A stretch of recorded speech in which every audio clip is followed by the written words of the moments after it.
तो दोस्तों, क्या आपने कभी सोचा है दबे पाँव आने वाली बिल्ली और ठंड के मौसम में आने वाला फॉग यानी कि कोहरा, इन दोनों में क्या कॉमन हो सकता है?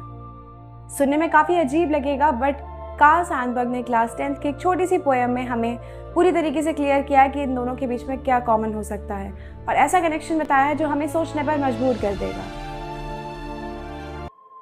Hello everyone, welcome back to the channel. आज हम पढ़ने वाले हैं क्लास 10th की एक सुपर इंटरेस्टिंग बट बहुत ज़्यादा मीनिंगफुल पोएम जिसका नेम होने वाला है फॉग।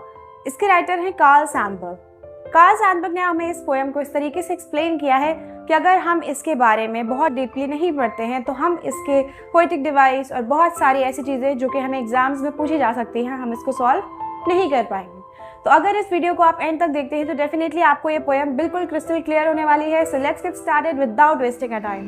तो पोएम की स्टार्टिंग कुछ ऐसे होती है, the fog comes on little cat feet. अब जो हमारे पोएट हैं उन्होंने ये कहा है जो फॉग होता है वो कैट की तरह होता है बिल्कुल, क्योंकि कैट जब भी आती है, आप कभी भी ऐसा नोटिस करेंगे तो वो हमेशा दबे पाँव आती है। वो कभी भी शोर मचाते हुए नहीं आती है, वो बहुत बस साइलेंटली आती है। उसके इवन पंजों की आवाज़ तक हमें नहीं सुनाई देती है और वो आकर बैठ जाती है और कब वो चली जाती है हमें इस चीज़ का आइडिया भी नहीं लगता। एग्जैक्टली वैसे ही यहाँ पर फॉग को बताया गया है। फॉग भी बिना किसी शोर के आता है और बस छा जाता है वो हर जगह पर, और फिर वो अपने आप कब चला जाता है हमें ये भी पता नहीं चलता।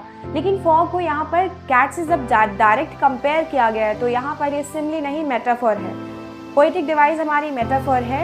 आप इस बात का ज़रूर ध्यान रखिएगा क्योंकि ये एग्जाम में आपसे ज़रूर पूछा जा सकता है। तो यहाँ पर हमें फॉग का नेचर बिल्कुल कैट जैसा बताया गया है, सॉफ्ट, साइलेंट एंड मिस्टीरियस। जो कैट होती है वो भी बहुत ज़्यादा सॉफ्ट होती है और बिल्कुल साइलेंटली वो आती है, अपनी सारी एक्टिविटीज़ करके अपने आप चली जाती है आपको बिना कुछ बोले, और मिस्टीरियस तो वो होती ही है। तो यहाँ पर फॉग को डायरेक्ट कंपेयर किया गया है कैट से। Next line is it sits over looking the harbour and city. Means जो फॉग होता है वो भी बिल्कुल कैट की तरह होता है। वो सिटी के मतलब पास में, या फिर हार्बर मीन्स होता है जो समुद्र के किनारे वाला जगह होता है जहाँ पर शिप्स आके लोड अनलोड होती हैं, उस जगह को हम लोग बोलते हैं हार्बर। तो हार्बर पर वो बैठकर, और मतलब जो फॉग होता है वो भी बिल्कुल कैट की तरह वहाँ पर बैठता है, कुछ देर तक चीज़ों को ऑब्जर्व करता है जैसे कि कैट यूजुअली करती है। वो साइलेंटली बैठकर सारी चीज़ें देखती है कि आसपास एनवायरनमेंट में क्या हो रहा है। सेम वैसे ही हार्बर के ऊपर वो जो कोहरा है हमारा, लाइक फॉग है, वो भी बैठकर सारी चीज़ें आसपास बस ऑब्जर्व करता है और चुपचाप वहाँ से थोड़ी देर रुकने के बाद अपने आप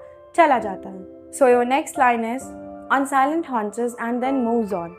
मीन्स अब जो हॉन्चेस हैं वो बिल्ली के जो पिछले पैर होते हैं हम उनको कहते हैं हॉन्चेस, बट यहाँ पर पोएट ने बिल्ली के पिछले पैरों पे जिस तरीके से वो बैठती है उसको कंपेयर किया है फॉग से। आपको भी सुनने में अजीब लगेगा लेकिन हो सकता है उनकी कुछ अपनी एक इमेजिनेशन हो, और अगर आप इमेजिन करके देखें तो शायद आपके भी ये चीज़ समझ में आए कि उनको ऐसा लगता है कि जो फॉग होता है वो भी बिल्कुल साइलेंटली बिल्ली की तरह अपने पिछले पैरों पर बैठता है, कुछ देर बैठता है, चीज़ों को ऑब्जर्व करता है and then moves on. Means बिल्ली की तरह बस वहाँ पर बैठकर कुछ देर ऑब्जर्व करके अपने आप वहाँ से कब चला जाएगा आपको खुद भी पता नहीं चलेगा। और इस तरीके से हमारी ये ब्यूटीफुल स्टोरी यहीं पर एंड हो जाती है। सो इस पोएम में हमारे जो पोइट है उन्होंने नेचर को एक लिविंग क्रिएचर की तरह दिखाया है। उन्होंने कैट के थ्रू उसको पर्सोनिफाई किया है और उन्होंने ये एक्सप्लेन किया है कि जो नेचर है उसके स्मॉल मोमेंट्स भी हमारे लिए कितने मीनिंगफुल हो सकते हैं, बस हमें उनको नोटिस करने की देरी होती है। So this is the end of this chapter. If you like the explanation of this chapter, please comment, subscribe and share. And for the next video, please comment कि आपको कौन सा चैप्टर चाहिए। तब तक के लिए bye bye and stay tuned.